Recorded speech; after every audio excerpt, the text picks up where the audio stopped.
Okay, this is not going to end well. Right, let's get into draft.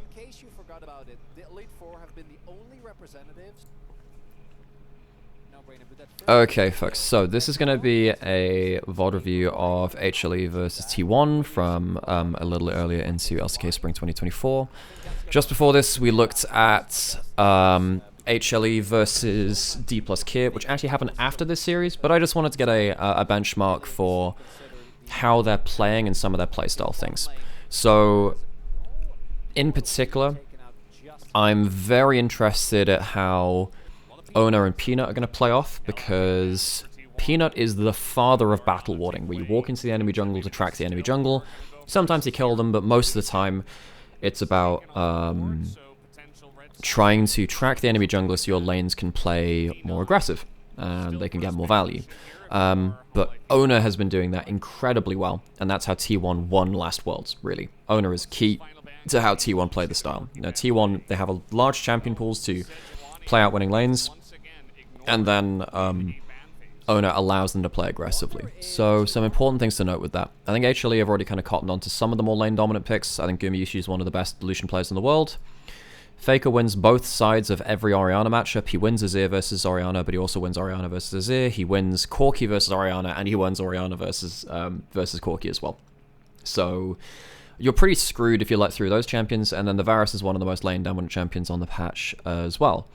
I think, given that there's no top lane bans, you're probably saving a later round pick for Doran, but then you're on blue side, that's going to be a problem for you. And on this side, you are taking away some of the more disruptive picks from Peanut. So Maokai can put down saplings in the enemy jungle and track out Oner, that's important. Sejuani can disengage quite well with her ult. It's 3 jungle bans though. I don't really get the point of all 3 jungle bans, but I mean, it takes away Peanut from having pick of the litter in regards to jungle matchup, and maybe Oner trusts himself to pick something like an early pick Poppy. Maybe you can pick something like an early pick Poppy and just absolutely demolish a jungle matchup. Potentially that's what that's being aimed for.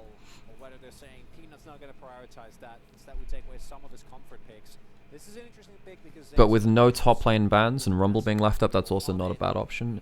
Okay, so they ban out. So they take the Corki, knowing that the Orianna's out, and say, okay, well, what's Faker gonna have to punish a Corki? He's won the Orianna versus the Corki, but what else is he going to play to really deny this pick? I'm gonna speed it up just a little bit, just so we can get through this draft a little quicker. You've given up though one of the most lane dominant picks of bot lane anyway. Even though you've banned out 2 of the other ones, you've still got the Kalista coming through. A huge engage option of the Nico. You need to be worried now about having a Nocturne locked in on 4-5, so you're probably gonna have to ban away Nocturne on on your second round of bans, just because the Nocturne Nico combination is really, really strong. And what are you gonna have to survive bot lane? Do you lock in a Senna? Senna's not great versus Kalista, because if you lock in Senna Time Kench, Kalista just sticks him full of spears and kills him. So that's not easy. Zyra Khan can sometimes fight, because the Kalista's quite low range. You could lock in Zyra Khan right now, but then you're going very deep into your jungle champion pool again. So now, what happens if you lock... I mean, you could lock in Poppy here for Oner, straight off. Because you're going to have... You know, there are 2 dash champions which you can threaten. You're a very early game jungler, which allows you to hit level 3 in there. So this is something. If you hear casters saying level 3 Poppy is full build Poppy, that came from me. I popularized it.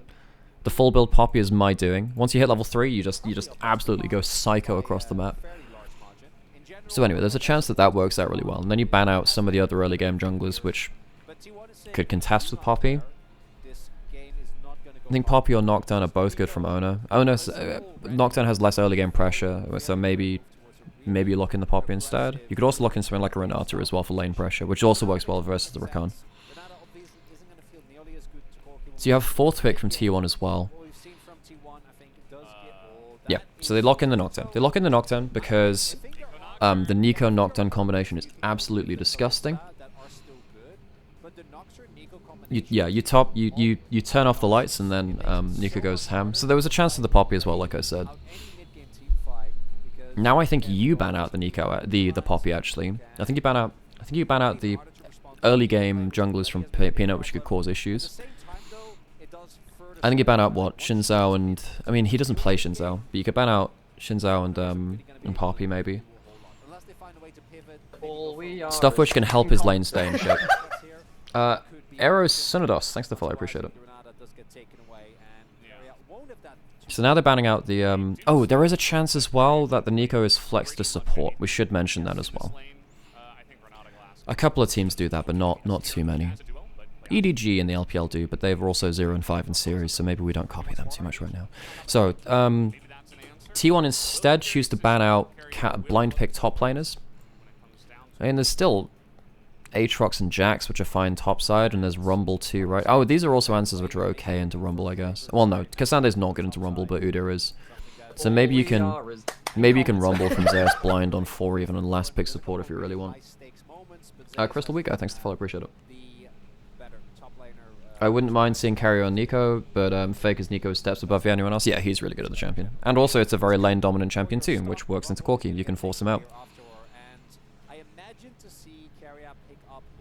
Okay, so you've banned out the Rumble and the Renata. What else could you pick in bot lane that could really annoy these two here? You could lock in something like a Nautilus, but again, Xayah's pretty good versus Nautilus. You could Ashe Kalista and have double ranged. And then also you have the Ashe to help out with the engage and the pick combo.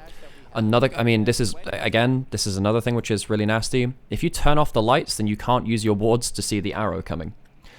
So if you're in a really bad spot, you can almost guarantee an arrow hit at some points too, or at least guarantee that it's very hard to hit. So that's going to be really nasty. So you have such vision advantage. And without something like the Maokai saplings to give you advance notice, I mean, HLE are going to be in a really, really bad spot in regards to that.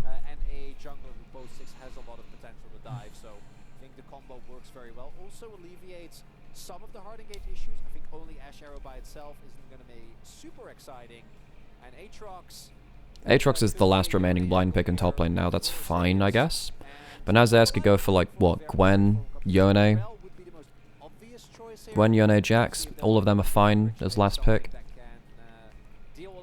But what do you do as Peanut here from jungle? Do you have to lock in? You have to lock in something that can help early game, right? Wait, you can't Sejuani.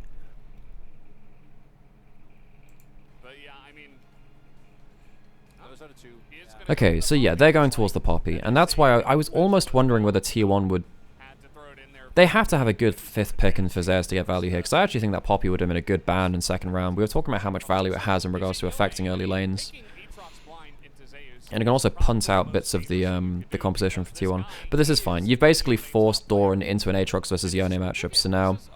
This is what Tier 1 do, actually, a lot in their drafts, right? So now you have winning top lane, winning mid lane, and bot lane is a 2v2 contest. So what Oner needs to do is... I mean, this is why I was really interested in watching this matchup. Because both of these junglers are very good at getting information early into enemy jungle and making sure that they either can't affect lanes or you can affect them in their enemy jungle and then put them behind.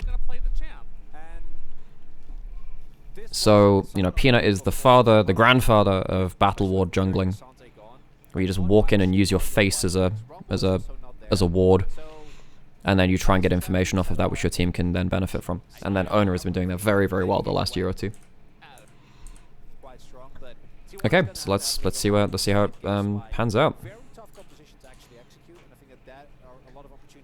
What's to say on the comp overall? Let me get into game and have a chat about that. All we are is thanks for the follow-up, Matoy.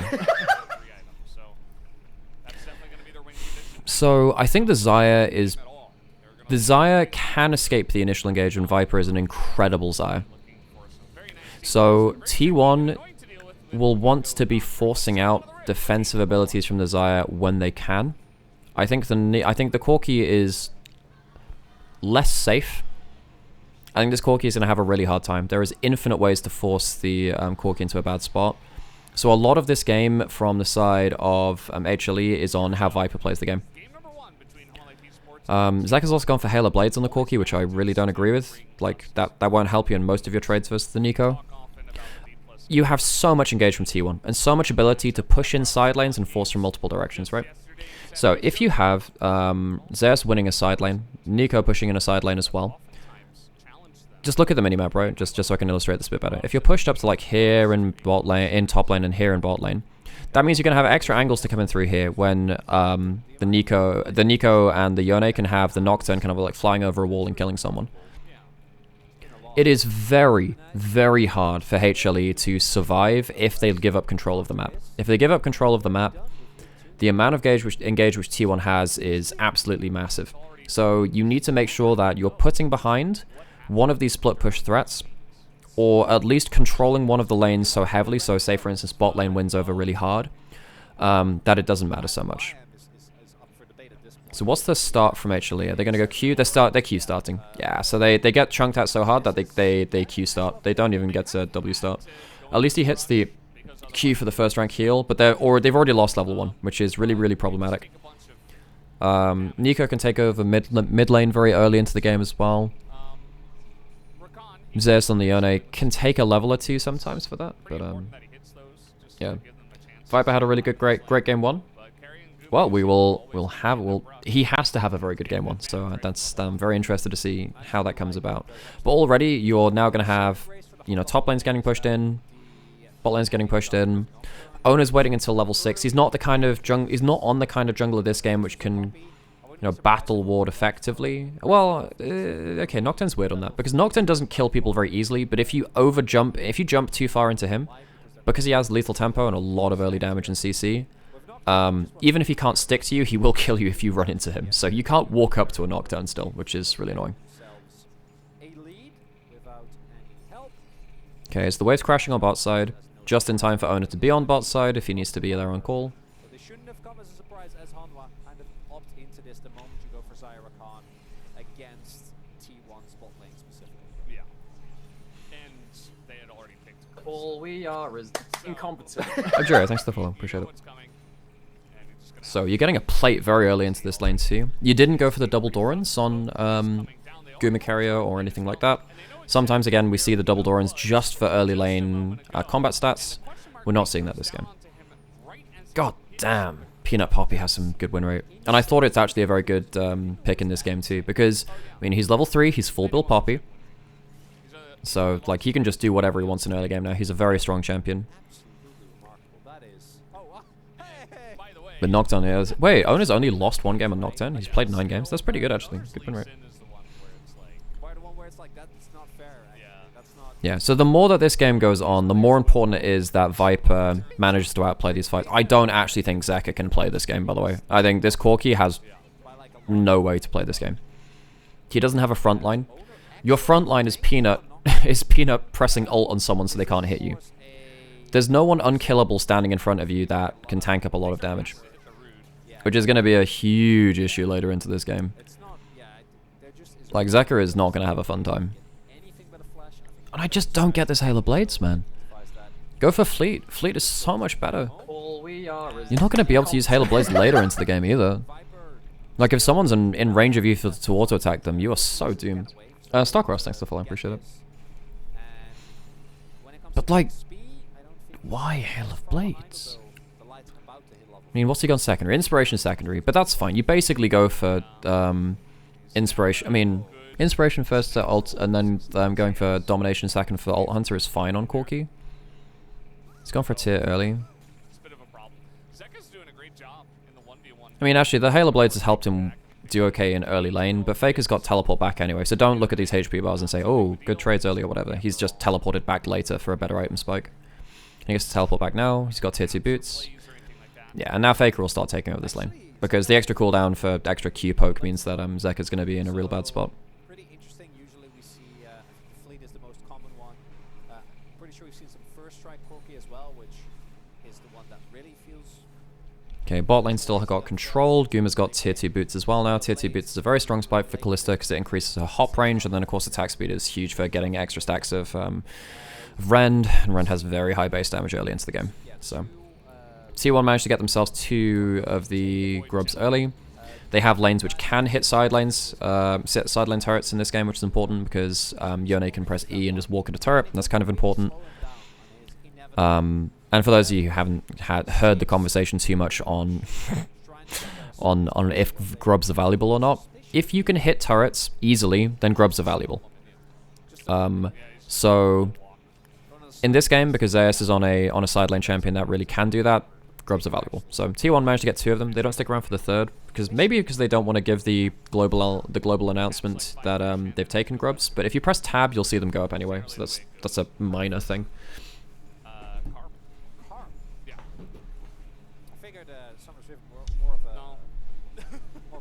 I finally understand where he goes minion form in River. Why is that? Okay. So with the bot lane control, you get first dragon. That makes a lot of sense. Also, you don't have ults yet, which changes things quite a lot. Okay, good trade actually there. Ooh, gets the fear. Okay. How does that come about then? That seems like it came out of nowhere. So Oner's been just full clearing. This is interesting. So this is actually the opposite of what T1 normally do. You know, most of the time it's Oner allowing his lanes to get to power points. Because his lanes are playing so dominantly early in, well, particularly bot lane, and then also mid lane's teleported back and had control there, he's been completely fine to just completely full farm up his jungle. Dragon actually takes him over to level 6. Peanut. I mean, you have slow resist from phase rush, so it means that Ash's slows mean less against you. I mean, yeah, he used all of his basic abilities already, so he can't turn it around for anything. Oner gets his first kill. It's a shame that he uses his first ult before Hexblade comes in, but that's fine. It's a good kill to get. Kill participation for Goomer and Carrier as well, who are both presumably running Treasure Hunter or something like that. Maybe even Ult Hunter for Carrier. But when you're running Domination Runes, early kills actually mean quite a lot because they can give you quite good bonuses later into the game. It's like if Carrier has an Ult Hunter stack before he even casts his first ult, it just means that he's on a lower cooldown for a long cooldown ultimate, which is nice. Being able to pick it up this early, actually done, I think at this point a double full clear, picked up 2 of the Void Grubs and then also Okay. was enough to get him that ultimate available. And, However, that's the kind of fight though that later into the game Viper is going to shred you in. Kryzer, thanks for the follow, I appreciate it. Kryzer G. Because if you go into Feathers as Oner this game, you feel quite the auto attack going back towards base. Wait, is that gonna hit him? That's funny. I like that. Is that Kylo Ren 2.0? That do be me. When I have the biopic of my legendary life story, I'm gonna get Adam Driver to play me. Even though he's older than me, I just want it for the prestige, you know. I want to see what he acts like playing an awkward gamer kid. Wait, isn't that basically what he did with Matt, the radar technician? Well, you know, he's already done it. Please don't emphasize the G. I'm sorry, Kryzer. G. Okay, so you have 3 grubs taken for T1 now, and they will respawn in time for a second round. So if T1 can get themselves to multiple grubs, this is a kind of game where it gives them big value. Because you're going to get to the point where Zeus can actually kind of ignore Doran for an extra hit on turret. And he's going to get good value out of that. So that's nice for him. Plus, if you ever try and overforce on Zeus and side lanes, then there's potential that Oner walks in and then kills them. Zeus just try... Oh, this is the thing you can do on Yone, by the way. How much damage does he get here? So, is he taking aggro by the time that we see him under tower here? I think he has, actually. But you can use your E. So he's taken 1 tower shot. If you press your E and you get out of tower range before the second one comes through, you can basically take tower shots. You can take a tower shot for free. And sometimes you can walk up, do a quick WQ, and then ping back while the turret is like firing on like a minion. So you can get a free trade under turret. Faker also shows how you can do this on LeBlanc as well, where you kind of walk up. So you'll W forward, and then someone will be over here. Then you'll like auto Q, and then you'll ping back to your initial starting point before the tower aggroes you. Yone and LeBlanc are both really good at getting poke under turret for less tower shots than they should do.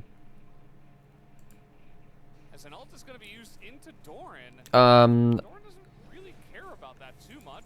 Hang on, what's happening in mid lane? In goes Faker looking for the Okay. Oh, so now you have Nocturnal on. He doesn't have Hexblade yet either. Wait, what's he hidden as there? Doran. Oh, he Valks forward into it? Buddy. What? Why? What is the reason for that? I mean, the best you're getting is his flash out of him. You have a tier in a Caulfields. Why? Why? Why would you ever Valk like that? Your jungler is nowhere nearby. You know that Oner's got 6 by now because he just used it at the bloody dragon fight. And you know his ult's back up. You have no vision into the enemy jungle. That's important. You know what? One of the things that we said coming into this series is how are Peanut and Oner going to interact in terms of how much vision can they get into the enemy jungle and how much they can track them. There is not a single blue ward, you know, beyond into the enemy jungle. If you look at the minimap, there's nothing there. They have some in top river. Maybe because Zeus was trading so hard on top side, maybe they thought there was a chance of a dive there because Doran was low HP, but there's no reason to ever Valk forward there. You are not in position to do anything with that.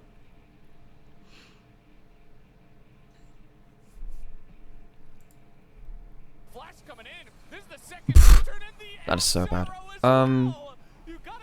Also, ask Lepiancedenza. That's a name which I completely butchered, but thanks for the follow, I appreciate it. Hey Stelton, how's it going? Nymera, the Yone that seems to push in Aatrox in this matchup is only Zeus. I see every other Yone getting pushed in and down in CS. So you're right. Actually, a lot of people fail to use this counter pick. I think Wayward had a game of... Oh, okay. Forcing ult for ult. I don't know whether that's worth it. Unless you're forcing a play with like a play with package. Well, you can even see here, right, that Aatrox has some turnaround damage. So Wayward tried to play this, by the way, on... Wait, who's he playing for now? Team WE. So he tried to play this, and he messed it up. If you mess up early levels hard enough, and you get snowballed on as the Aatrox into the Oner, like if the Aatrox starts snowballing on you, particularly with new builds right now, if you go for lethality Aatrox, then you can just die. Yeah, it was versus Birdle. Yeah, Birdle actually just messed up Wayward. Yeah. So you can't assume that this will always be a counter pick. But if you have a jungler like Oner, which effectively isolates your lane for the entirety of the game because Oner forces the plays elsewhere, then it is a counter pick if you play it well. I mean, even then you have to play it well, right? Yeah, so like other people have tried to make this work, but because their junglers are not as good at isolating their lane, they get 1v2'd early. I mean, hell, even in World's Finals, you saw that Zeus actually got shut down by Weiwei in one of their games, right, with the Yone game. He came back in it. But yeah. Yes, and Birdle also messed up that side of the matchup. Yeah, it's a harder count. It is a very skill-reliant counter pick, but it is a counter pick. And now things are going to get much worse for HLE, actually, because you now have Hexblade available for Oner. And because the cooldown of Nocturne ult is so long, the 30 ability haste on it is now really, really big, and that'll bring it more in line with someone like Faker's ult and like the Ashe ult and stuff like that. Which means that you're not waiting as much on the Nocturne ult because it's up more often with the rest of your team. Reminds me of the Oscar and Yone incident. Yeah. Yeah. That happens sometimes. So you have package from Zeka. Now I think maybe what you're trying to do is punish bot lane while they don't have Fate's Call for the next few seconds. Dragon's up. Maybe you can punish Carrier being out of position with package, but I just don't see how this gets... I mean, the only person with agency in this game right now is Viper, who has ult, flash, and cleanse. You got first item on Faker, who's now got tier 2 boots and Proto Belt. I mean, credit to Zachary, he's actually managed to keep up in gold in this. He's done fine in this lane. He died... I mean, that was such a boneheaded Valkyrie, though. Why would you ever do that? So this is now... Yeah, so this is lethality Aatrox. You can see the Brutalizer in inventory. You really don't want to let him wail on you as the Yone. You actually can get burst out. So yeah, Zeus will eventually eclipse this matchup, especially once he hits 2 items. You can sometimes go Blade into... you can go Blade into a couple of different items, which is... I mean, you could also go Iceborne if it's a very heavy like AD team you're facing against. So Sword Trades versus Aatrox. Yeah, you can go Blade as well. You can go Blade as well for sure. Okay, now they're teleporting, but okay, what the hell's happening here? So they're teleporting bot lane with Aatrox. Is he going to get cancelled? No, there's no cancel unless Zeus has Q3, which he won't have because there's no wave. Well, we got a TP coming in, trying to make a play. Meanwhile, smite a wave on the Bubs. Okay. They're trying to get all 6. Good hops, but yeah. No cleanse. That's really important. That's really important. Xayah is the character that can do the most damage to T1 in this game. But they give up 6 grubs to a Yone, man. And you've still got a minute left on plates. So I want to see if Zeus can walk up to tower and get like another plate from this.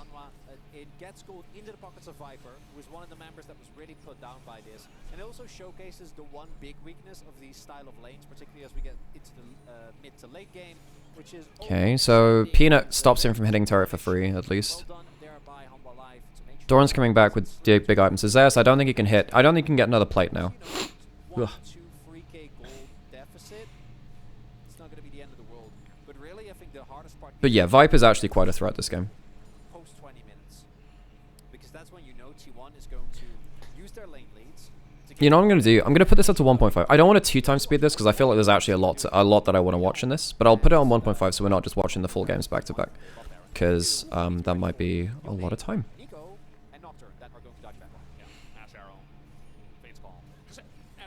Do you think lethality got stronger after the supposed nerf? I mean, given it was completely a buff for early game. Like lethality early game is so strong now. Okay, so Zekazil alone in a side lane, but it's really hard for HLE to play side lanes because even with like a Valkyrie, you die to Oner. Oner does kill you. He's gone for Merc Treads as well, just so like he potentially has a way out of some of these fights. I think Oner might die a lot this game, even at 2-0. You can see Blade on Zed. Yeah, Blade is such a fun item, by the way. Because Oner's going to be the person who can't get out of a fight once he's into it. I think it's easier for Faker to get into a fight. Zed's trading on cooldown, on E cooldown, that's fine. Stopping the recall. Yeah, so now by stopping that recall, it means that Zeus gets to use his 6 grubs on the tower well, so that's nice from carry just to stop that recall. That makes a lot of sense. You have the 6 grubs. Any time on turret is now very, very valuable. Yeah, look at this. Look how quickly this dies. It would have died probably in this wave, but it's still nice. So now you've opened up one side of the map. You can now rotate Zeus around to hit another turret at some point too. Getting mid lane out of turret will be a bit of an issue because it's harder to touch that one because the threat of Delight all-inning you with ult. Did Zeus sell Cloak? Yeah, he did. He did actually sell Cloak. I just realized that too. I guess he had Blade Power Spike and then he really wanted to abuse that moment of time at one item. Yeah, I had just picked up on that. I was looking at his inventory to say, okay, what's he buying on the next back, and I realized that Cloak had gone. So he's going for infetch second. It's not something like a shield bow second. Sometimes you see that. Doran's got Profane Hydra though. So if Zeus slips up, he still dies, by the way. Profane Hydra is a very strong item. It's a very strong item. Okay, so now they're using the Herald to break up a mid turret. That's the one which I said would be the problem, but of course with Herald that makes it a lot easier. Just the threat of the Herald slamming in means that Viper and Delight don't feel like they can hit that one out, but that's a big mistake from Oner, man. So now they blow flash and heal, which means that Oner, who's already going to struggle to get out of fights, if they're not winning it by the time that his ult's going to come through, yeah, he doesn't have a flash now for the next big fight, which is a bit of a problem. T1 looking to get towards Infernal Soul. Zeus, this is another thing too, by the way. When you have a very strong side laner with lifesteal as well, Zeus can start taking your jungle camps for free, and then he can still walk back into lane. So this Yone is a huge issue. This Yone is off the chain. It's very, very hard to deal with this Yone now.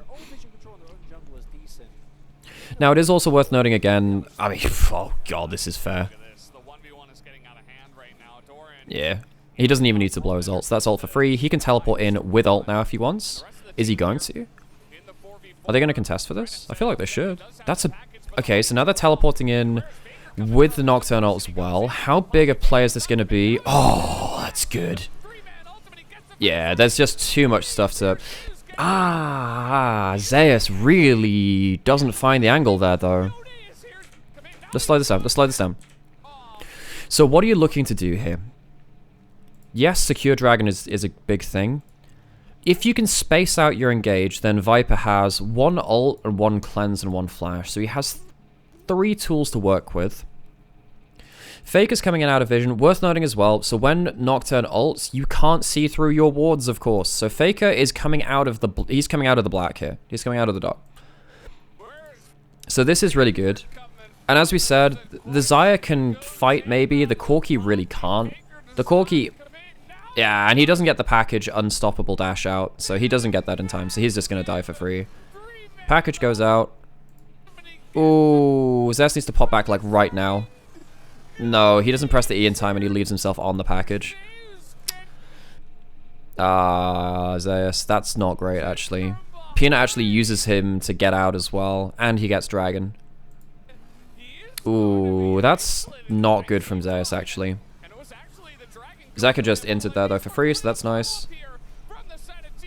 Okay, you need to be careful of Profane Hydra actually. That shit's really nasty. So Guma... So, I mean, Oner's stuck on the package too actually. Does he just walk onto the package? Yeah, Oner just walks onto the package as well, by the way. In fairness, that's kind of hard, right? Because look how similar the package looks to the freaking Infernal Rift. The Infernal Pit looks so similar, by the way.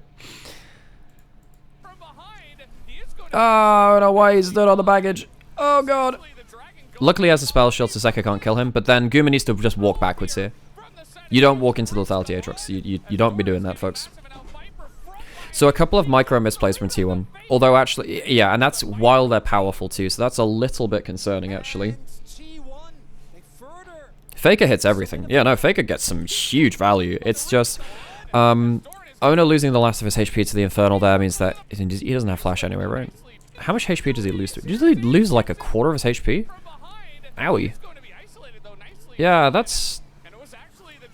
Oh, Zeka tries to kill him with the auto as well, I think. Wait, does he get an auto off though? Ah, he thinks he can kill with an auto. Oh, maybe he thinks he can... Wait, does he have his...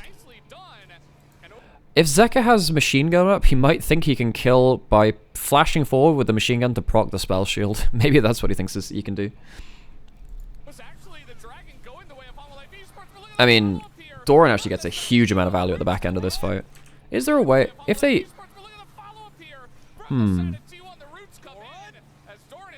But yeah, you can see, like, the big moment was Zeus was very, very strong. And he misjudges his angle and ends up on top of the package while he's rooted on top of it. He doesn't quite manage to ping back to his shadow. So this is about as good as it goes for HLE, somehow. That package, the defensive package, actually gets good value onto like 3 people. It gets... Oh no, it doesn't... Onto 2 people. Onto Zeus, who... It's not a great fight from Zeus. Not a great fight from Zeus. The smite goes over as well. That's whatever. There are 2 junglers in the pit, and neither of them are fantastic. They don't have like execute abilities, so that's always going to be a bit of a flip. So now suddenly you have Viper who's at 201, and as we said, the Xayah is actually quite strong. Yeah, this Xayah is actually quite strong. So T1, they still have side lane advantage, and Zeus is still going to be really, really strong. So again, he's just using the 6 grub buffs, trying to use his E to minimize the amount of turret shots he takes as well. Carrier can help out with hawk shots across the map to just make sure that the split pushing is safe. The vision control from T1 is immaculate right now. No wards on their side of the river. Zeka is at 2 items though, which is a little bit annoying, because it means that when you're contesting without ultimates, or without wanting to pull the trigger, then he gets huge value in the poke war. Because he's the only real poke champion in this game. I mean, you'll have a little bit from Ashe, but it's not that huge. Peanut ulting Guma out at the start of the fight also clears a lot of T1's damage in the fight. Yes, sorry, I didn't focus on that as well. Yeah, Guma... Yeah, Guma... Ooh... Okay, so ult for ult right now. Ouchie. Yeah, I mean, not having the Callista throughout most of that fight is a big thing too, but even then, I think T1 can still win that. You're expecting someone to get poppy ulted. The fact that it's the Callista is a low roll, but you're kind of expecting someone to get ulted out, unless it. So there are 2 ways that you can block the poppy ult. Actually, you've got 3 ways. You have spell shield. You have your E from Yone, or technically his ult as well. If you're charging your ult, get hit by it, and then you ping back, then sometimes that can carry you through. And then also you have the Kalista ult, so carrier can walk up, tank the Kalista ult, the Poppy ult, and then walk back into them. Squishes out, thanks for the follow, I appreciate it. So you can use the Ashe as kind of a body blocker, and then pull them back in with the Fate's Call. So they tank the skill shot, and you pull them back while they're still in range. Also, the Ashe getting pulled out is not as bad. Okay, so what have we got up right now? So let's have a look. Let's count flashes. No flash and Zeus. That's one thing. Flash is just coming back up for Viper. Zeka doesn't have it, and he doesn't have package either. Peanut has Hex Flash. Doran doesn't have Flash. There's a lot of flashes down for the side of HLE, so they have the flash advantage. T1 don't have the terrain advantage because you're still stuck into... If you ever take the fight around here, it's really, really bad. Because you're going to get feathers into one direction into the pit, and you're going to have rockets going into one direction into the pit as well. So T1 would really like to be taking this fight more in a line like here or around here, so they can kind of jump around a little bit more and not get funneled into feathers. Matty Secjedible, thanks for the whole, I appreciate it.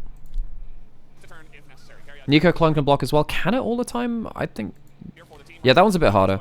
Ah, okay, so this is... Okay, we were just talking about this team. So Carrier's walking up. He puts a ward down. So he sees that the Poppy ult's coming through. And he doesn't quite get it. So what should happen here is actually that T1 should be funneling behind... Again, they're fighting in the wrong part of the pit. If they can fight like here, instead of along this kind of line, or as they are here, then it gives less value to the Xayah. And also, the Peanut can't get a good ult off. You can see they try to use the Kalista ult trick here. So now suddenly you have two people off into the other side. Because if Peanut's ult fails, then you're in a very good position to then ult through with Oner, and then with Faker as well, to come in from another angle, and win this fight. So that's a shame. It's not the end of the world, but it would have been a really good fight for them. Again, in a point where they're very powerful, they're still 3,000, 4,000 gold ahead. Still, the thought process is good. The thought process is good. It's just a shame that it doesn't work out.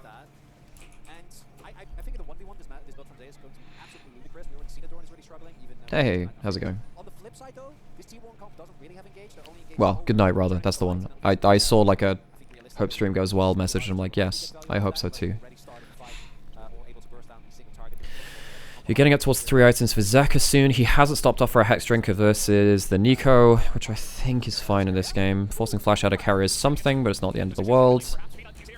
Does he actually steal this? Okay, what happens here? Hang on. So what's the setup for this one? Again, I think that T1 have been very good at making sure that there's no real good vision control from HLE. You have Rend on this. You're realistically never losing this because you have Rend.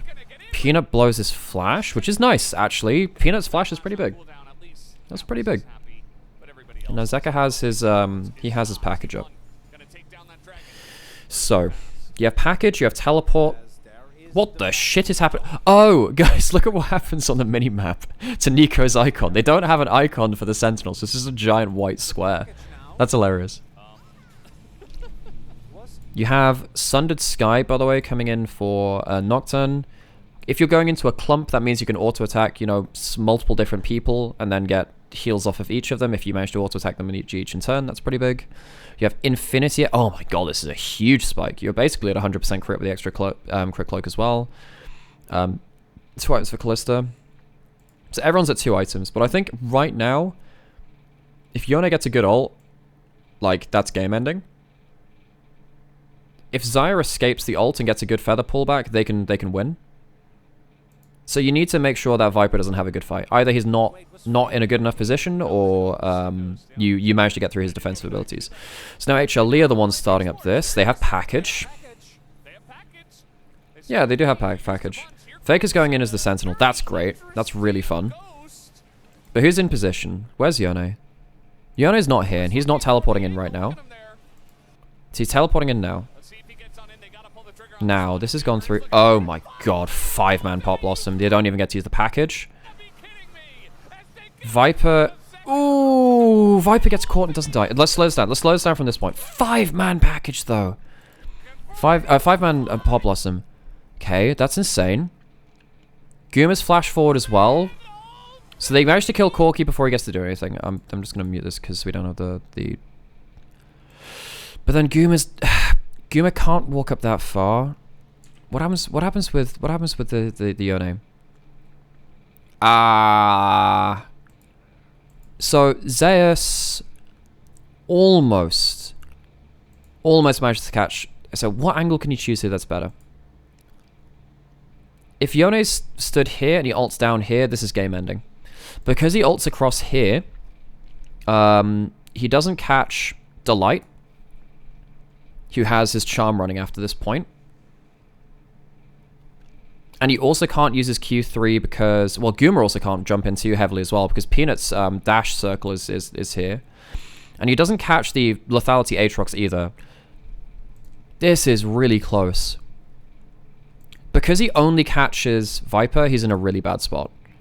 Because then you have the lethality Aatrox turns around and swings a Q at them. Delight manages to get the CC, and then that buys enough time for Viper to get into position to auto-attack.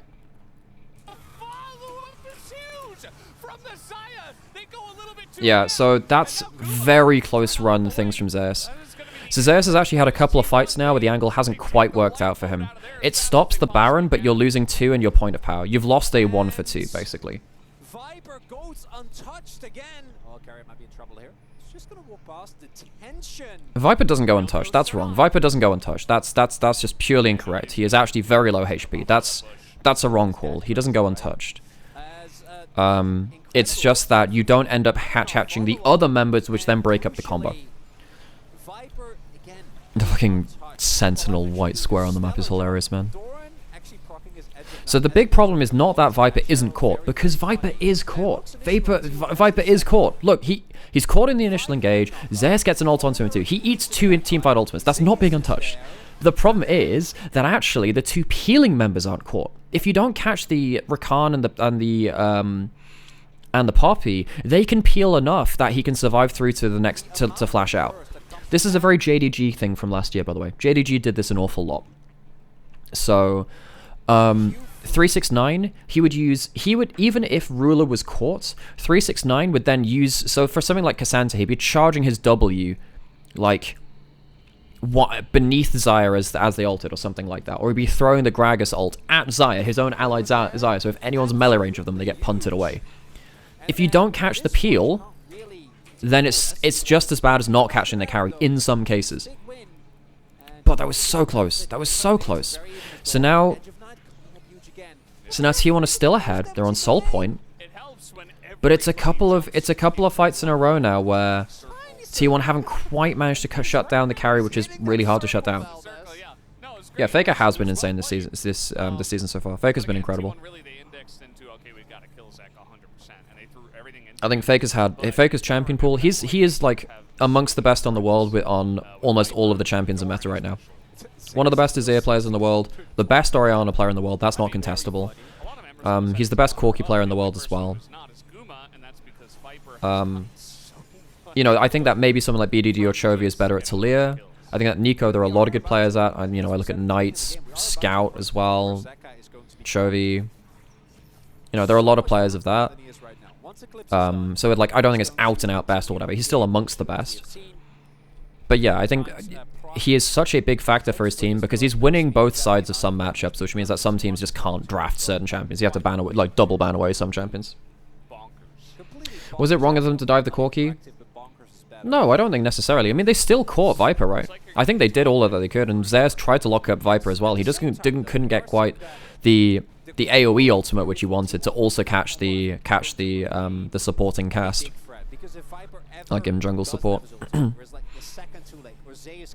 Speed up to 1.5 again. So, Zeus still has sideline pressure, and he will do for the rest of the game now.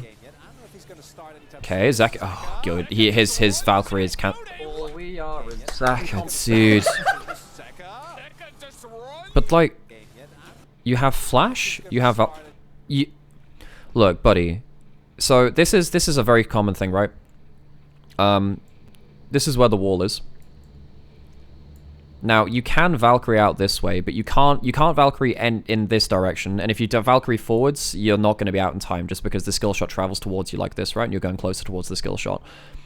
You can't Valkyrie out this way or this way because of that too, because you're on the far side of the skill shot, on the near side of it, I suppose. So Zeka has to flash. The Valkyrie is not enough. So he presses the Valkyrie in, trying to get... yeah, he Valkyries this way, and obviously with this going kind of like in this angle, it takes him a little while to get there, because the edge of the skill shot's like here or something. He just needs to flash. Why walk up to the Oner in the first place? Zeka, dude, come on. Rookie. Anando, thanks for the follow, appreciate it. Or Anado, 1306, thanks for the follow, appreciate it. God, that's just not the play, Zeka. You're not a Kali, man. You can't do that. Even Akali dies there, actually. That's a fat All Yone. we are is incompetent. HD fan or HDP ham. Thanks for following, appreciate it. Okay, so now you're going back towards the Baron. There's no Corki. Faker has teleport. Does he have good teleport wards? Yeah, he has 1 or 2. Nothing to get behind the enemy too far, but he can go. All we are is incompetent. Okay, what's gonna happen with the pop ult? Faker has death cap. That's huge. Pop ult. What's happening with the pop ult? Okay, that's fine. You get the Ashe. You don't get the Fate's Call, which is annoying. All we are is Ah, Zeus. Ah, he goes straight. What he's hoping for is that with Nocturne Vision, he's hoping that there's like a slight geometry thing here, right, where like the wall is here, and he's hoping that he's going to be invisible until he's literally like here. But he chooses a bad angle again. So I think if he wants to do that, he has to go this way and then look here. Even then, that's risky. He's just used ult. So he goes straight into the grounded. Yeah, if he goes that way, then maybe the Nocturne Vision stops it.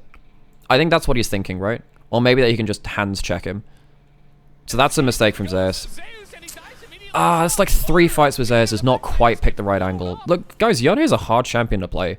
It's very easy to get punished. Very, very easy to get punished. As they do take out Doran, but this is potentially a win for Hanwha Life Esports. Morel, Matritz, and Emma Tropical. Thanks for the follows, I appreciate it.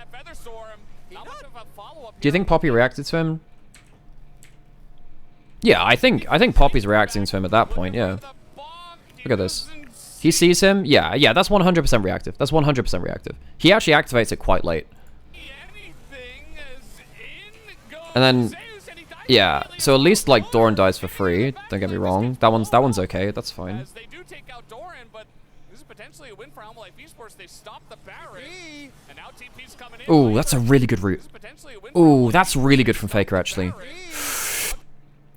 That's the kind of thing which can turn a fight, by the way. Because anything that buys these 2 things for free, like Cleanse and Ult, anything which... And Flash, of course, but that's already down.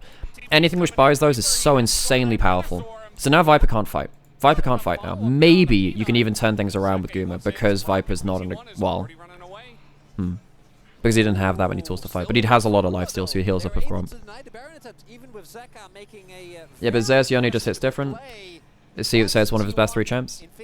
Yeah, it's one of his most iconic ones, yeah, for sure. I think Jace and Gwen are pretty insane. Yeah, his Yone... Yeah, but they take the fight without the Yone ult here. The thing is, you can't Poppy W Yone ult because he's unstoppable during it. This cancel from Doran, absolutely huge. Faker tries to go in for the play, but he's not allowed to pass. I don't actually think if Faker gets in there, I don't actually think that's the best thing ever. Ooh, is Faker caught? Ooh, that's close. He doesn't have Zhonya's. Okay, so back to life. So what's happening here? So Faker's walking here. He does have Flash. No, Peanuts. Okay, so he just thinks that the clone movement speed can get him out, which it doesn't. Okay. Yone's here now. So he gets Xayah though! But this is the thing, you don't get this play unless he has to blow his ult earlier with the Faker route at the end of the Baron. So they know that Xayah doesn't have ult, they just flashed... Wait, what happens here? Let's slow this right the way down again. Slow this right the way down. So Faker's dead, you know, that's a bit of a mistake. He's pretty close to the edge of the knockup. Maybe he thinks that the clone movement speed would have got him out, and that was really close in fairness. Arrow hits onto Zeka, so Zeka's doing nothing again. He gets one knock-up onto him. Flash away from Zyra is good. Zeus immediately gets like an auto-cancel with Q onto him.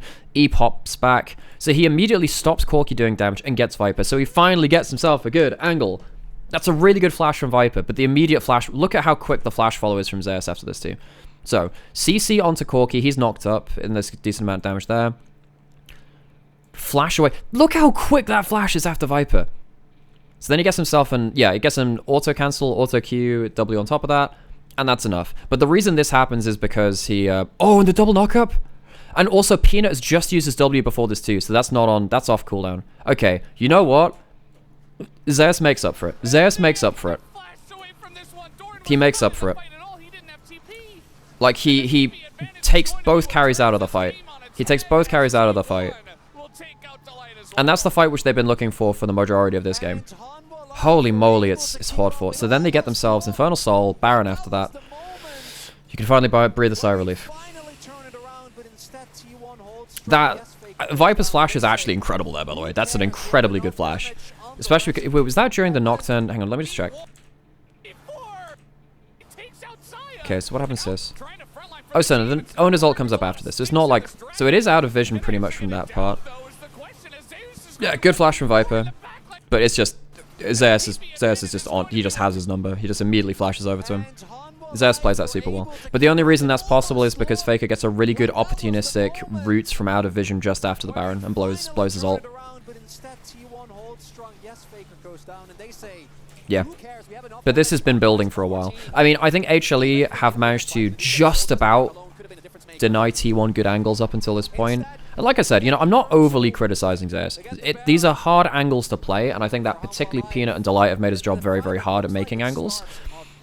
But, you know, credit for him for actually finding the angle which wins the game here. This is the game-winning play. This is the game-winning play.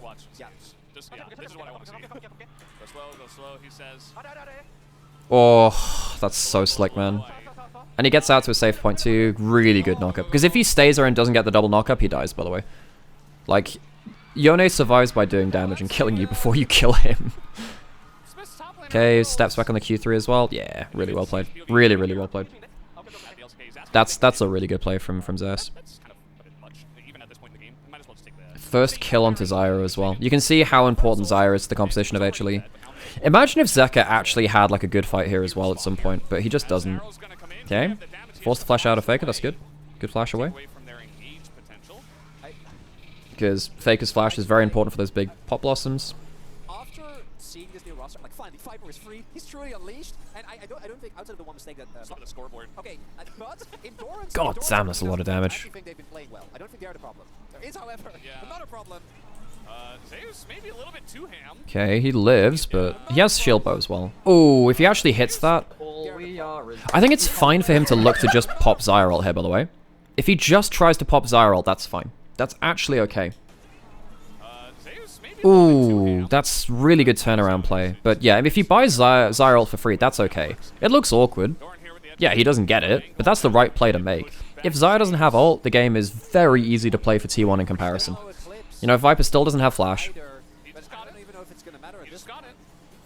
Okay. So now, Zeka now has, like, huge item spike. He has Eclipse. So if the fights are slow, it's pretty nasty. Zeus just charging Q3, seeing what opportunities he can get. Sword Art Kirito, thanks for the follow. I won't comment on the anime. I won't. I won't comment on the anime. I won't do it.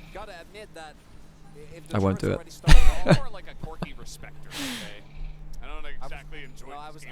Okay, so Faker now has a stopwatch in the form of Seekers, which is now really, really good. I'm glad we got to clarify that. I don't think it's enough. This one is in shambles, there's no map control, and you're going to need truly... 4 items for Viper.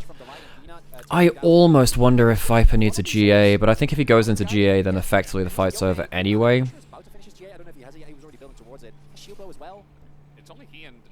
Yeah, so I think Bloodthirster is probably the best you get there. Shield Bow, Bloodthirster look to try and get like 1 auto of healing. Don't you think Zeus Yone is more impressive than his Jace? He never loses on that champ, while his Jace is one lane, but not Smash games internationally like his Yone. I think that Jace is more mechanically intensive than Yone actually, because Yone has a lot of get out of jail free cards. So I think that, and also he personally has said that he thinks that mid lane Yones are better than top lane Yones in pro play.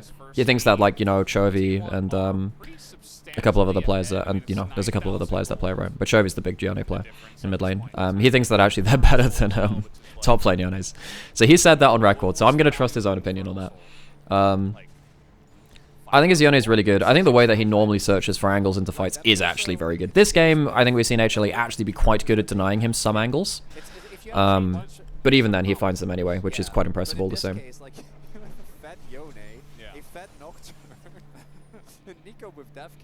Don't want to distract me from the series. What's your LCK prediction? What's the series today? What's the series today? I can give a quick prediction. What's the series today? I gave a prediction on. I was on Hotline, not Hotline League. EuroLeague, Rich's show, Rich's Wrath, his show, and I gave some predictions there of all the series. So you can go see my full thoughts on there if you'd like to see that. Gumishi has a GA, that's huge at this point. Now the thing is, this game has not been about the Kalista, but when you have GA, it means that for one game-ending fight, and given that you've got, you know, Elder and Baron coming up soon, the GA means that you can play like an absolute psychopath in the last play of the game. And if you burst out the Kalista, it doesn't matter. He has everything available to him. Even if he flashes into a melee range of an Aatrox and a Poppy, you can make use of that. Let's see. No, just gonna sail wide. All we are is incompetent. Please don't pack me up and Drake, so thanks for the follow, I appreciate it, folks. Yeah, I think this GA changes the way that Guma can play the game. He can play like a psychopath for one time and join in and engage really effectively. He doesn't have to play nearly as scared now, which you kind of have to into Poppy W because Kalista just can't play into that. He's done quite well at dealing with Doran. You know, Guma's only died the once. It's just that it's a hard game for the Kalista. You're there kind of for your role in some ways. Upcoming winning weekend, it's SK versus Heretics. Yeah, I think SK beat Heretics right now. Mad versus Giant X. I think Mad beat Giant X. BDS versus G2. I actually think BDS beat G2 right now. For now. We'll see. We'll see. Okay, Arrow comes out from Carrier. Elder coming through. How good is Peanut's ult going to be? Ooh, the catch call. Dude, you have flash and package. Just package in any direction, buddy. If you just get a package across here, it could win you the game. Like Zeka has had an awful game. This is a terrible game from him. It is a hard game for a Corki to have value, but there is no way in hell you can say that this has been like. Wait, what happens with Peanut as well? Oh man. Oner flies towards him. Wait, what happens with Peanut's ult? What happens there? Charges it. Who's he hit? He doesn't hit anyone with it. Oh god, they get Elder Dragon. Does that even affect anything? Because their damage is gone now. Ah, force out the Zyra ult. Force out the Zyra ult. And that means that there's so many feathers on the ground that you can steal the objective. Viper's flashing forward. He knows he needs to kill him now. Like, if he doesn't kill him right now, like, game's over. Oh, that's close. Because Zione has to deal with, and this is also the GA value as well, by the way. This is the GA value that we were talking about. So if Faker manages to get out, and because of the GA, it allows a chance for Zeus to get in with his second E, because he popped over the wall the first time, and he had to like get a second E in, and then suddenly like, oh my god, that is so close. You can see how hard it is to deal with a good Xayah in this comp, and Viper is of course a very good Xayah. All right, honestly, good credit for T1 to like orchestrate these fights, and like they made Zaka's life a living hell. This Corki was never a factor. They did a really good job of catching this Corki over and over. This Corki was never a factor.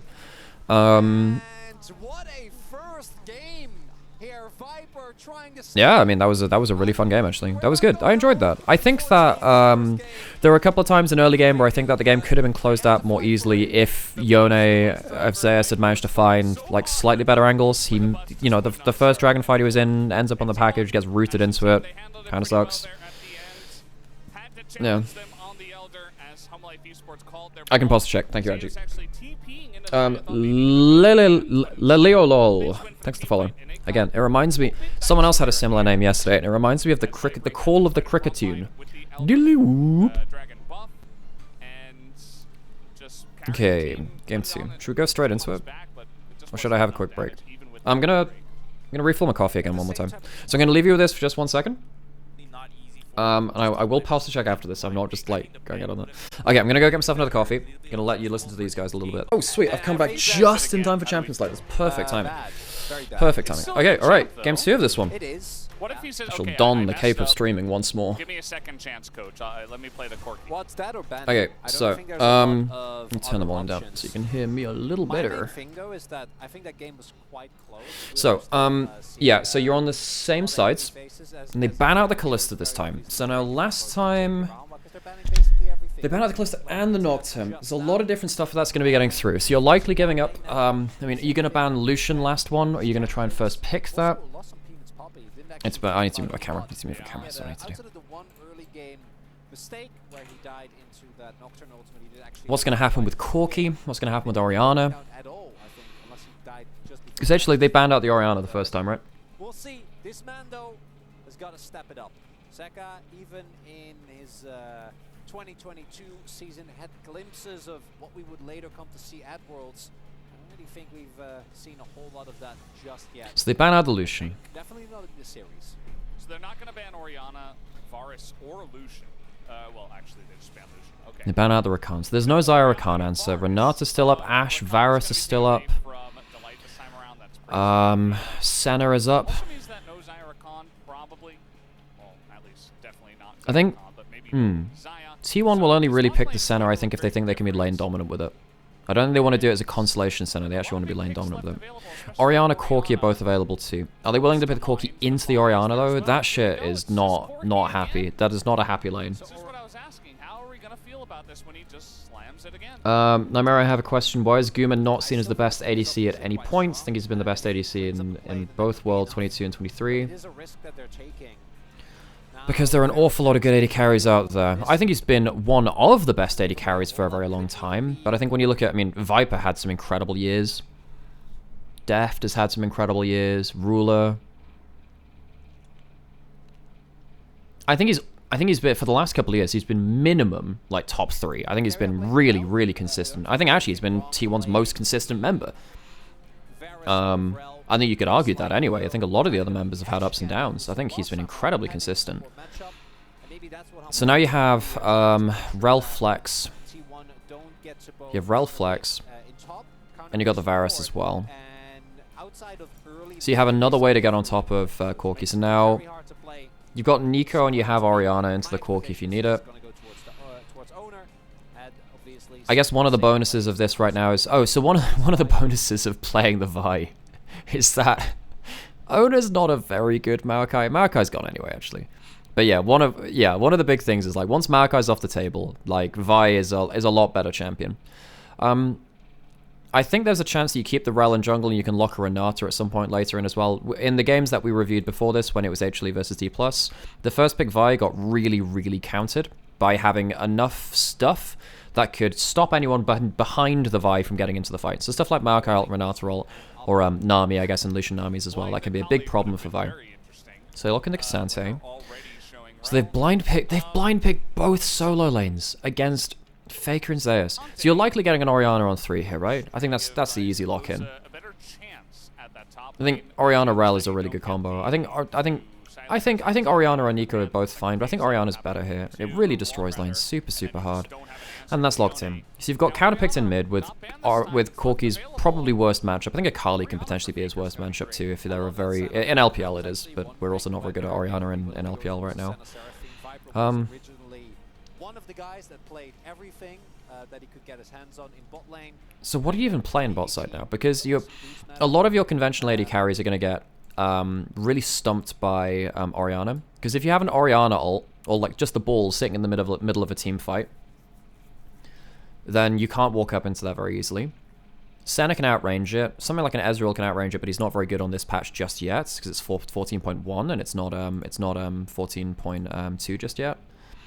You've taken away the Orianna from the Vi Orianna combo. Was very happy to. As well, I mean, not that you're going to combo that up this time. Yeah, that's irrelevant. Ignore me on that one. That was the Corki first pick. A lot of those are going to get taken away, and for T1, would expect. So now they're banning out the Ashe for the Ashe Varus.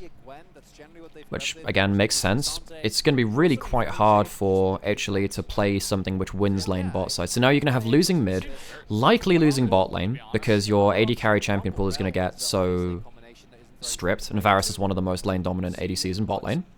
So that's a problem. That is a big problem, because so now Viper and Delight are going to have a hard time in early lane. And the Ezreal's gone as well. Yeah, so the Ezreal outranges the Orianna ball, which means that you can give some problems in team fights, and it also can layer up on top of Corki and then the Vi's combo as well. I'm really surprised that Zeka locked Corki as well. Zeka had an awful first game, man. That was a terrible Corki game. And they ban out the blind pick Aatrox potential as well. Well, no, it's not a blind pick. Actually, Aatrox is okay into the Cassante. I mean, I don't think you... Do you really need to ban that out?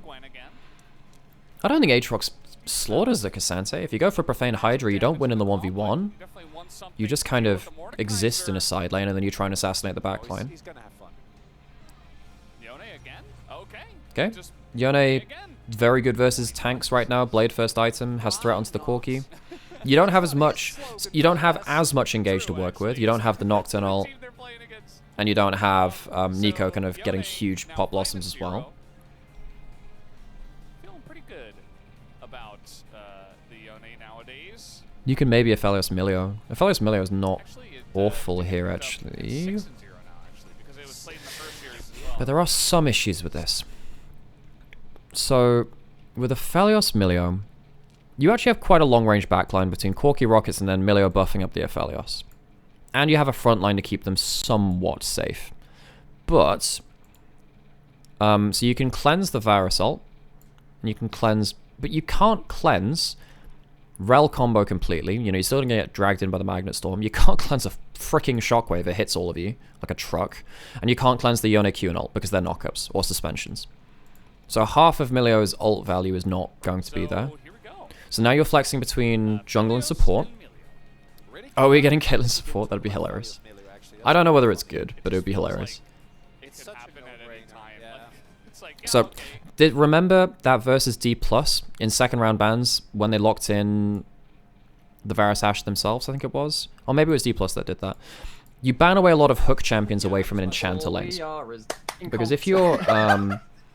if you play like Blitzcrank or Nautilus or Pyke, the Enchanter gets dragged too close to the AD carry that can just never escape. It's a lot of big damage too. So Pyke can really destroy early lane here. So now you have... Oh god. So this is really, really bad for HLE. So now they have, you know, potentially hyper losing bot side, because Varus, Pyke, if they ever land a hook, someone's dead. Or like at least summoner's blown minimum. Corki's worst matchup in laning phase is against Orianna. So you're definitely losing there. And Yone, as soon as you reach one item, that's basically a lost cause as well. As soon as Blade is reached, and even before that, Zayas is going to run over that. So you're playing around 3 losing lanes with a jungler that does nothing at level 1 or level 2. You need level 3 as Vi. So go watch Gilius' stream, by the way, if you want to see about how he thinks about Vi should be played. Vi is a very easily punished champion at level 1 and level 2. She needs her whole kit, all of her basic abilities to be good. Whereas Rel can have access, she can actually walk into enemy jungle and do some stuff a lot earlier than that. So this is something which we said before the series started. We were talking about how when you have Oner and you have Peanut, both of these players are very famous for battle warding. Peanut's the person that invented that style. Oner is currently the best player in the world at playing that style. And now you've given Oner the best tools to work with that, because you have 3 winning lanes. And also you're against, you know, a jungler that can't fight you very early either. So if you want to walk, I mean, probably walking in level 1 is probably not what I'd do, but you can maybe even go look for a steal at level 2. You can even start on enemy buffs if you really want to. You can maybe do that. So this is a very concerning draft from HLE. Also, it's not as easy a game for Viper to play as last game. The Xayah had a lot of tools to fight back. I don't think the Aphelios does. If you're ever caught by any knockup, you die, I think. Briada, by the way, thanks for the follow, I appreciate it. I don't understand how HLE bot loses this lane so hard. Well, if Pyke lands hooks, it's really hard. Pyke actually has very good damage early on. His hook is not that high cooldown, and it's very high damage for even at early ranks. So even if you don't follow up on the hook, it's big amounts of damage. Big amounts of damage.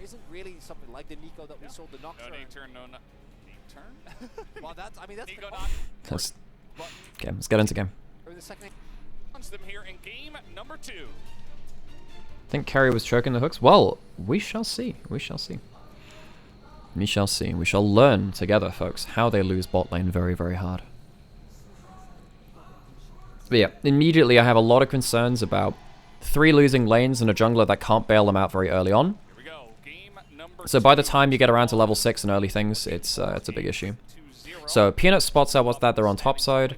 They gotta come back in this game. Okay, so he doesn't get hooked in a level 1. But what they can do is they can drop down a ward if they want. Now they don't drop a ward right now.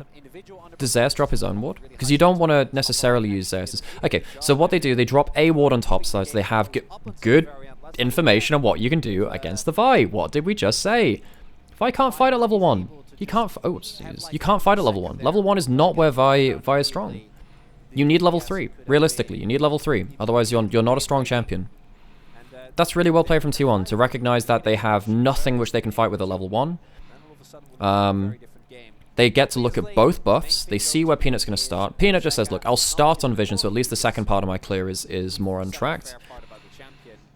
Zeus can walk up and just be a real nuisance on the buff. So they're tanking blue buff.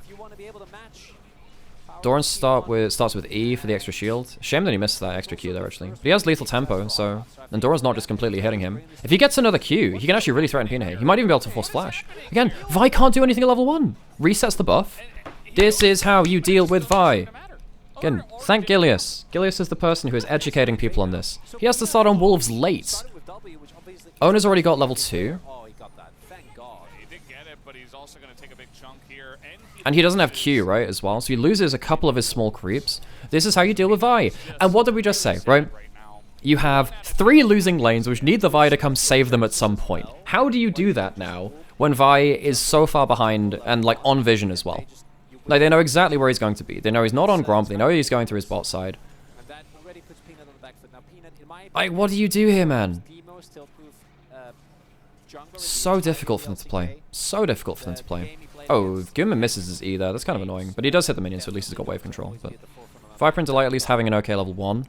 It's not great as Vi wants to rush to 6 to already be this far behind your opponent. Yeah. I mean, at the end of the day, Put up to 1.5. You're gonna lose your buff. It's not gonna feel good, but Just so we can speed through this a little bit more. So that's already some really bad early game issues cropping up for HLE. T1 very good understanding that the Vi is very bullyable early.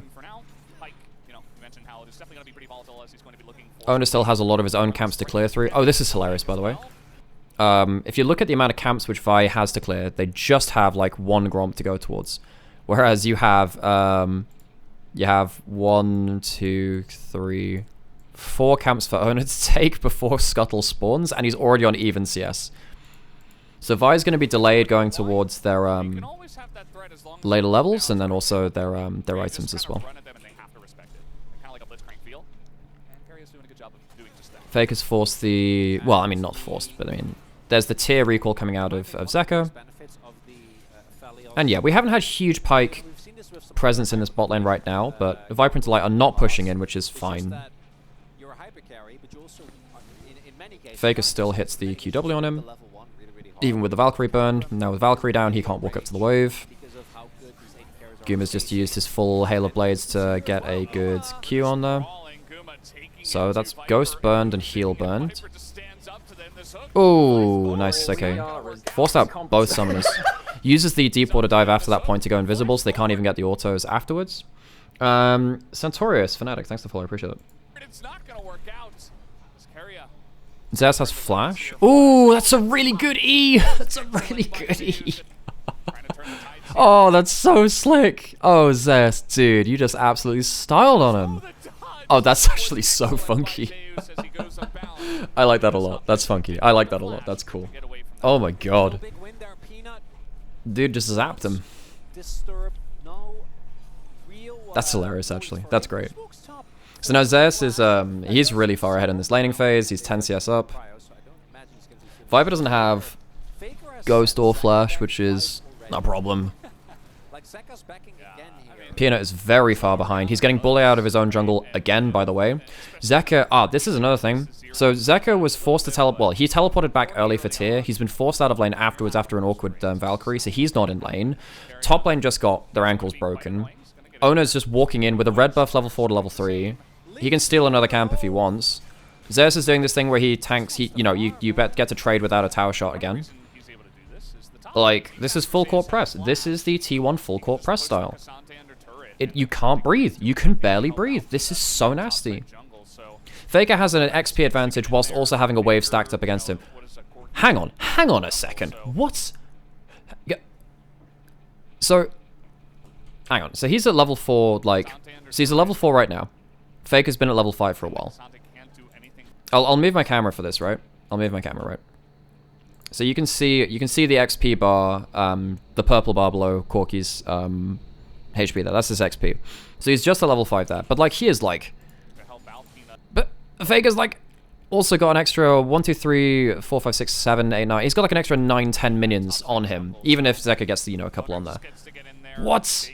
So now you're gonna have a huge XP disadvantage.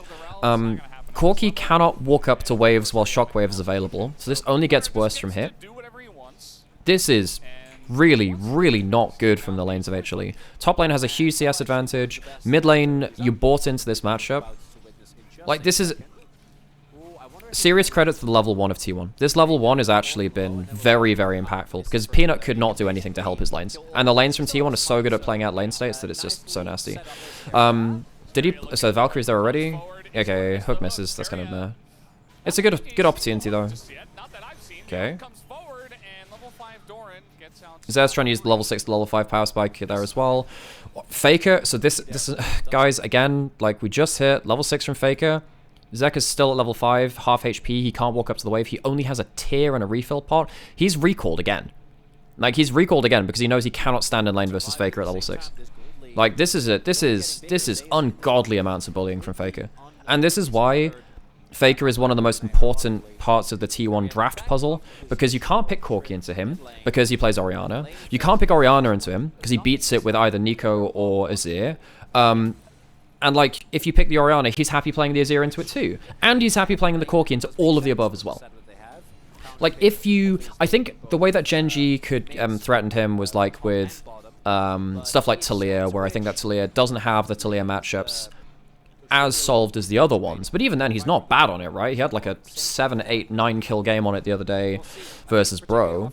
But this is, how do you deal with that? And that's before you even, go towards, bot lane, which has infinite champion pools and infinite lane winning potential. Zeus, who if you ever give counter pick to, is a huge issue as well. But this is all underpinned by, I mean, does he die here? Does he have Q3? Oh, he does have Q3. Huh! Close. Oh, close. No! He actually gets a 1-for-1 out of that? Oh my god, he gets a 1-for-1 out of that. So annoying. If that was a clean 1-for-none, then Doran actually gets a chance to get a plate on tower and maybe equalize the lane a little bit more. See, Faker's also just popped the triple tonic thing there as well, so he's happy to just take some hard trades. Force the flash out to Delight. So while Viper and Delight, they've actually been, surviving this lane. It's not really enough. Faker's only lost on Azir thus far this season. Yeah, but I don't even think that's a problem with the champ picks and stuff. It's more about the draft, right? Because he's happy playing all of these champs into each other, which is really nasty. Does Zeka need to Q through that early? No, probably not, but what are we going to see with this? We'll see it again here now. So he has Q3 stacked up now. So he doesn't want to throw the Q3 into the Soul. He tries to predict the E pick, the E hit back. He thinks maybe if he hits the animations, Zeus will pop back to it, but that's just, yeah. That's poor from Doran, actually. You should just hold on to the Q3. That's poor. That's poor.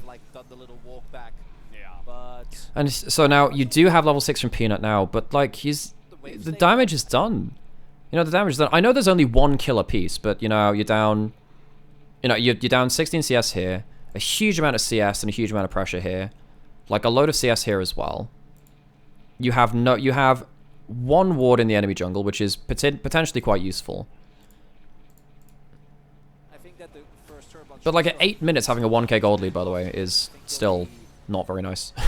Still behind, particularly with the blade advantage there for Zeus, but it being a Scapapu, by the way, thanks for the follow. I didn't call that earlier. But we're in a very similar situation to last game, where for Hanwha Life it's about holding on. Last game they were able to find some great mid-game team fights. Let's go to 1.5. This time around, that is the same. So Peanut's now looking for a lane gank because it's just easier to do that. I mean, so T1 haven't got that many wards in enemy jungle right now. They have some in the river, which is very useful. But they don't have anything in topside jungle. There's a lot of pink wards which have been established by HLE. Faker's probably just looking for a shockwave combo here, by the way, just to make sure that Zeka... I mean, he has teleport, so maybe not as soon as he has teleport, but maybe he wants to force it. But Faker can just put Zeka into whatever state he wants. Okay. Does he finally die now? No, he doesn't. Well. Oh, and the stun. Oh, it's Oren. Hang on, so what's happening here? Do they spot Oner on top side of the map? What because I'm just looking at the minimap. Because there is this ward, like, just about here. I don't know why I did that in hand drawing. My arrows are not good. I can draw a smiley. That's a bad smiley as well. Okay, right. But yeah, so he blast cones over. Does anyone ping him? No. So they don't actually see him, which means that this ward has achieved fucking nothing. I said this ward is potentially useful. You have to use it well. Like, you gotta actually use that shit. So he doesn't spot Oner. So they don't know whether he's on top side. They have no wards on bot side as well. They know that red buff is up, probably, because they'll have that timed. But they don't know where he's gonna be. I think...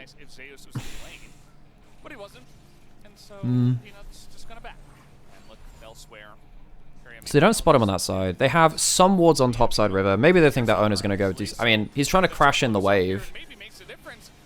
Ult for ult.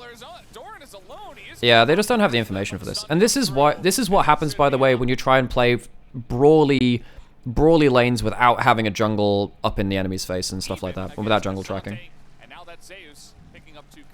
Well, HLE knows where Oner is not. Well, they don't really. They don't. This is the thing.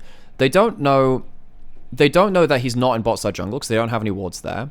They don't know that they know that he's not on Raptors, but Raptors hadn't respawned at that point. So he could be, and they knew that he wasn't on top side of mid. So they knew he wasn't necessarily in that corridor.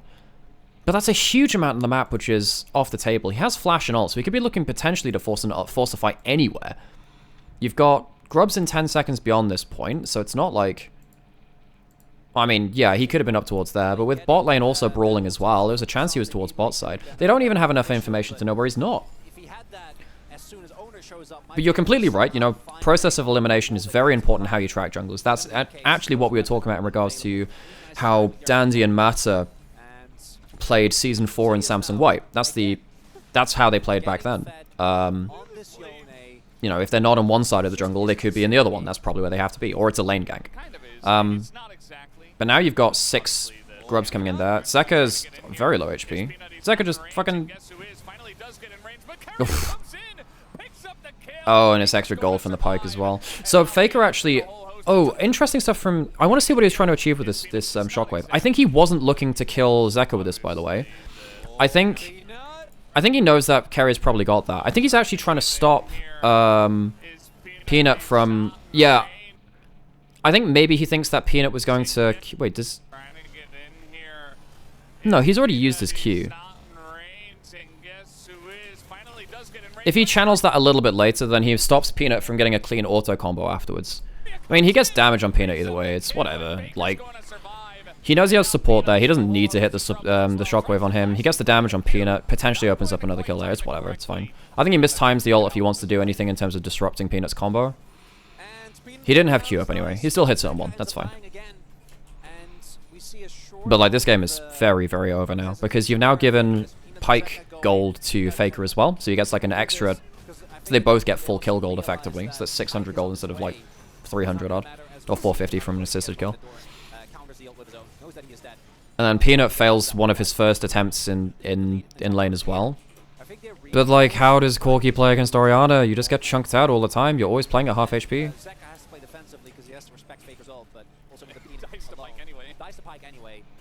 Oh, Carry was trying to maybe body block, but it didn't want to get burst out. That's fine. Yeah. I almost landed the Q.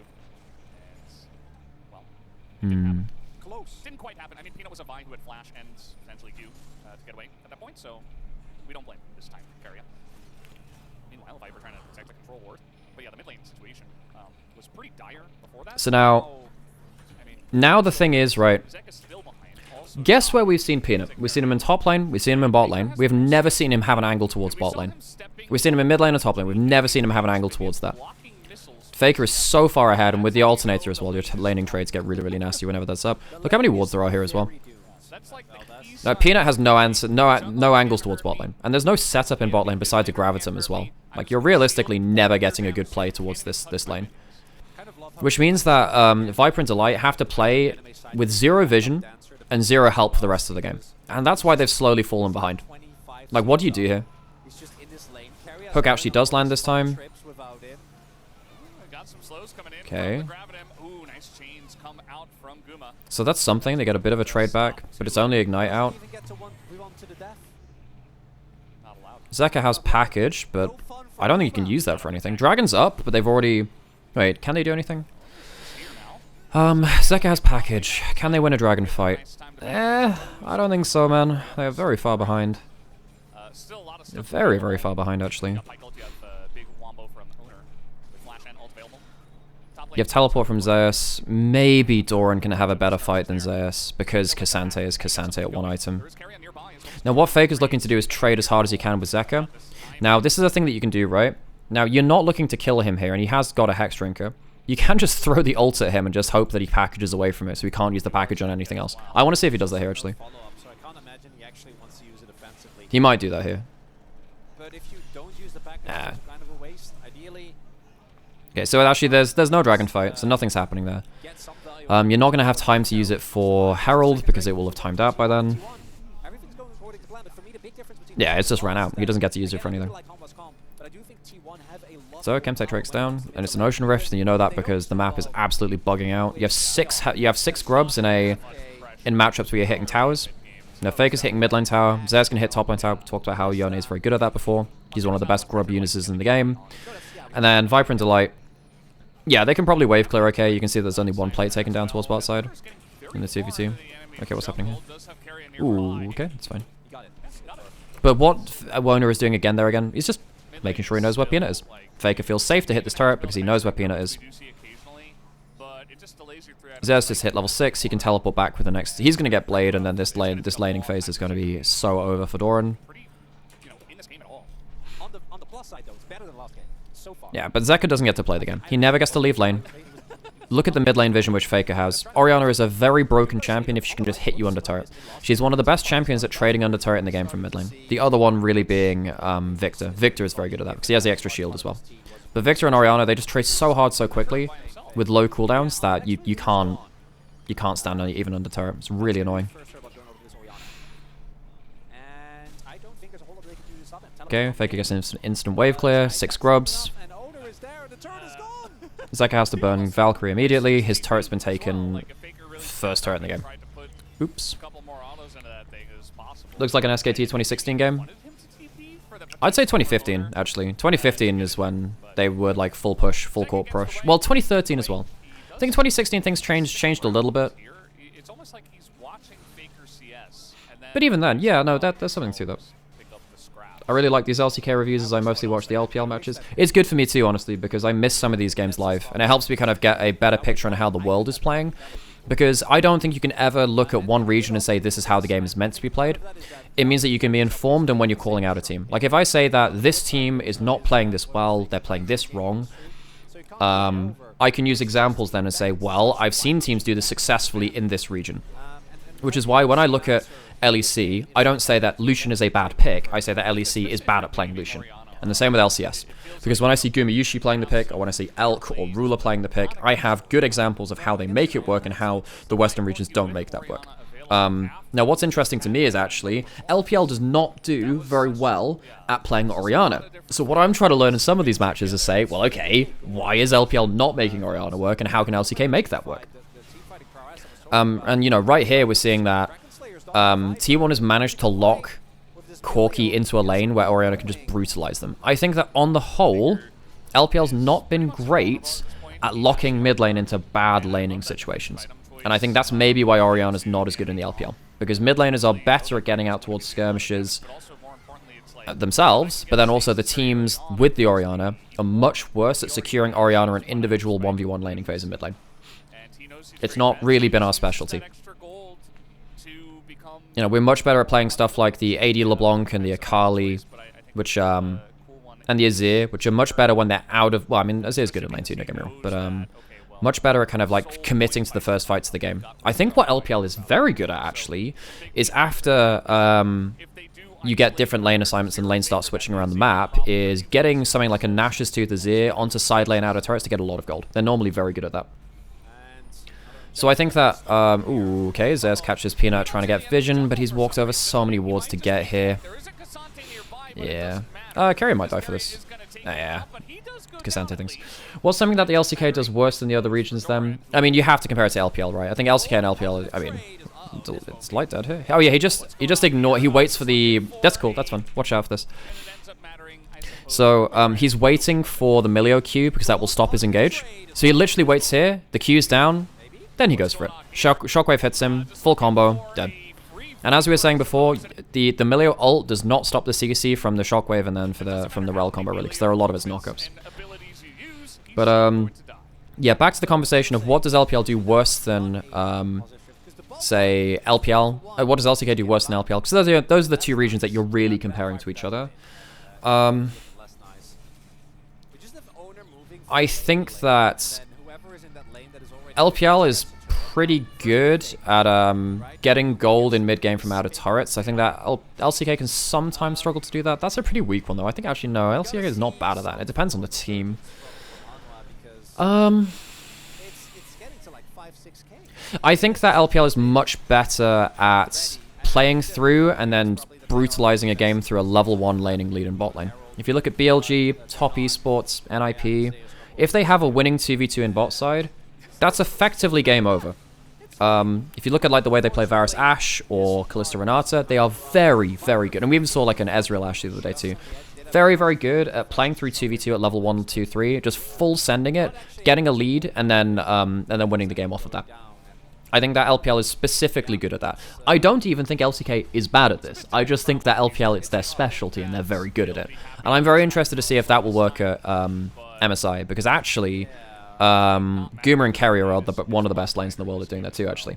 So I think that across the LCK as a whole, that's something that they're weaker at. But I think that T1 versus the LPL teams, that might be something that'll be fun to watch. Because I think both of those lanes can, both of those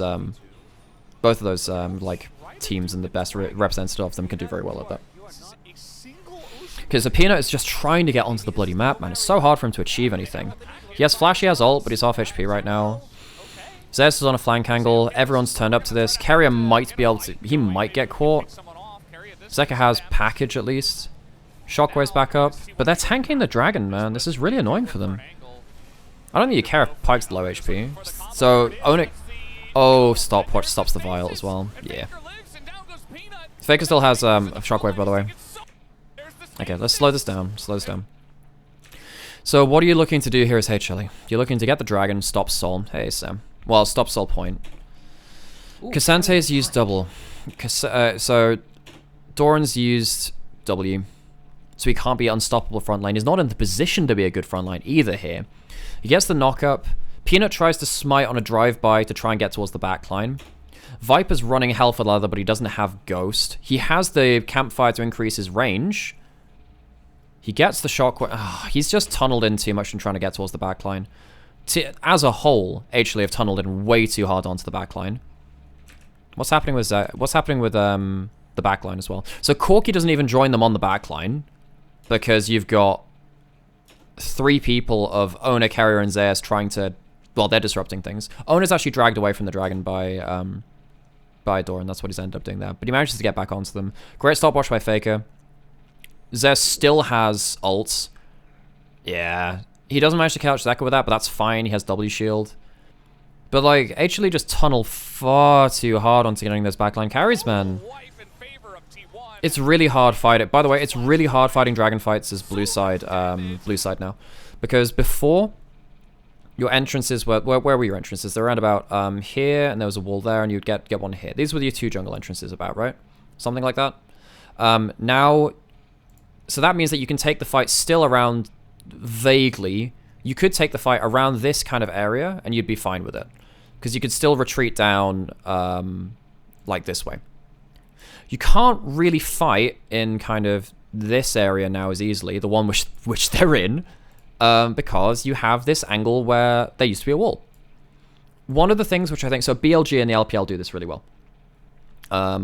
They use this tri-brush really well to get into river, and also you can kind of then dive and you go into enemy jungle. This brush here is the devil brush. This shit, there's so many things you can do with control of this brush. They have a control ward in it, but you can just never walk up here. If you walk up here, there's too many flank threats in this game, in this particular comp. Like T1 just threaten them way too much. And I think unless you're drafting to have someone who can stand both sides or can just run 30,000 miles away super fast, like you can't deal with flanks from both angles. But you can't, even if you have very high movement speed comps, you can't. Can you get over the dragon pit wall even? Yeah, I mean maybe if you have a bard you can get out here, right? If you've got bard you can set magical journey out, but yeah. Yeah, that's a big overdive from HLE. They lose the dragon, which is sad. That's a bit of RNG. You're going smite for smite. Rel is very good at securing dragons though with EQ. Herald was dropped down mid, so you're losing even more there. You have no jungler, and there is a Yone with a blade. So this is Baron. So you have Yone is one of the best Baron securing top laners. Besides like Rumble with Leandries and stuff. So you've lost that. So you've lost Soul Point. You've lost the fight. You've lost the Baron. You don't even get to punish T1 for resets. There's huge vision still up on the map for them. Delight might just die for this. Yeah. Oh, he's fine. Like, Carry gets over the wall. He's fine. Cool. Right, just stops the approach going on. You watched the T1 game with Kate Lux? Yes, I did that yesterday. That's on my YouTube and also on my my videos here. So if you go onto my like highlights of here, it's on there. If you go, yeah, so I've got all of my VOD reviews highlighted on my Twitch VODs, but then also on YouTube as well, which is going to cut down a little bit without the breaks in between. Can you do a tier list of teams in major regions? Yeah, I can do at some point. I feel like I want to do that. I might want to hold fire on that a little bit. We've only seen a few games from each of these teams, you know. And also LPL change it. Oh, bloody hell. Yeah. Bye. Not bad from me. Yeah. Well, it's not enough. I mean, it means he can't. It means he can't stick in this wave play. I mean, he uses Zhonya's for reasons. Yeah, he's just styling on them, you know. Speaking of BLG, do you think their ceiling can be better than last year's JDG? No, I think what? No, because I think that Ruler is really fucking good. I think that I'd take Kanavi over Shun. I would take Ruler over Elk. Yeah, I mean, obviously Knight is fucking awesome. I think that Bin and 369 they provide different things to their teams. I think that on the whole, I prefer 369 to Bin because of what he can bring in both. We've seen him on carries this year now, right? But on terms of that, but then also his team fighting awareness is so legendary. The guy's been like the best team fighting awareness top laner of like the last few years. This guy's been incredible. He's an incredible top laner. So now Peanut's looking for a flash onto a separated target if he can. He can't. Carrier has his Pike and he just gets to use the Baron buff to be a split push threat because he's unpickable as well. He just presses W and you can't even press the viral on him because he goes invisible. I think that as it stands, I would take I'd take JDG over last year. Faker doesn't have Zhonya's because he used it. Faker! Jensen! It's a good combo. Yeah, I mean, he just used the... Wait, does he actually kill... He almost killed Peanut. That's actually hilarious. But that's... Did you want to cut that? I already have one here, thank you. Yeah. Enjoy the stream there, boys and girls. Yeah, well, I'm going to do this one last game and then I've got to go out for some stuff. So this will be the last game which I'm reviewing today, folks. Well, if you don't... stream myself. So well, you need to get online quick then, because, yeah, because I don't have time to stick around. Yeah, Faker uses... He used his Zhonya's before. Faker! Oh god. But yeah, no, I really enjoyed that Kate Lux game because it's also similar skill set that we're seeing from this game, which is you have dominant lanes which can just keep fighting and brutalizing and winning. But you can do that knowing that the enemy jungler is never coming to your lane because you have very good jungle awareness from Oner going into the enemy jungle and basically battle warding. And then both jungle and support are getting good vision coverage across the entire team has very good vision coverage into the enemy jungle to make sure that the enemy jungle can never engage onto you and threaten you. And they've done, you know, they did that to win Worlds. That's effectively how they won Worlds. And then they transfer that laning lead into vision control and then being able to engage from multiple angles at once in team fights. It's a very fun style. It's my favorite style to watch, actually. I really enjoy watching that style. It's very dynamic. I think it's very aggressive. There's no stalling out, waiting for 40-minute victories. And yeah, the Kate Lux is a great example of that. Zeus has gone for the shield bow this game as well, which I think is fine, actually. Double lifesteal. He already has enough damage to kill the backline, so speed up to 1.5. Again, this is overreaction week 1 predictions that we're talking about. Well, if it makes you feel any better, I don't know if I feel much better about putting them third. Yeah. I mean, Okay. week 1 showed off that they are Now Faker does have his Zonyas again. It's back up. He's almost on death cap. I'm not going to draw any grandstanding conclusions, but if it's just another split of T1 Gen G... Shout out Wolf for that Jensen throwback. Yeah, that clip is something that Sam occasionally screams at me. It's fun. Okay, teleport in, just trying to get themselves some battle lines. They have package.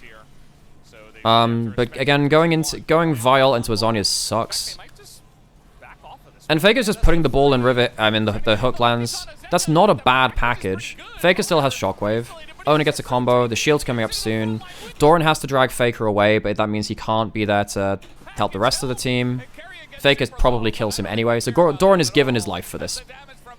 Doran made the right choice, because that means that Faker can't get a big Shockwave. It's still a lost team fight. Because imagine if the Shockwave's in there too. Like, there's zero way you live through this. And poor Viper, alas, I knew thee well. And that's game. I don't think they don't even stop for Sol. They just push in. That's inhib. Well, no, they can... Oh, with 20-second death timers? That's inhib, and then...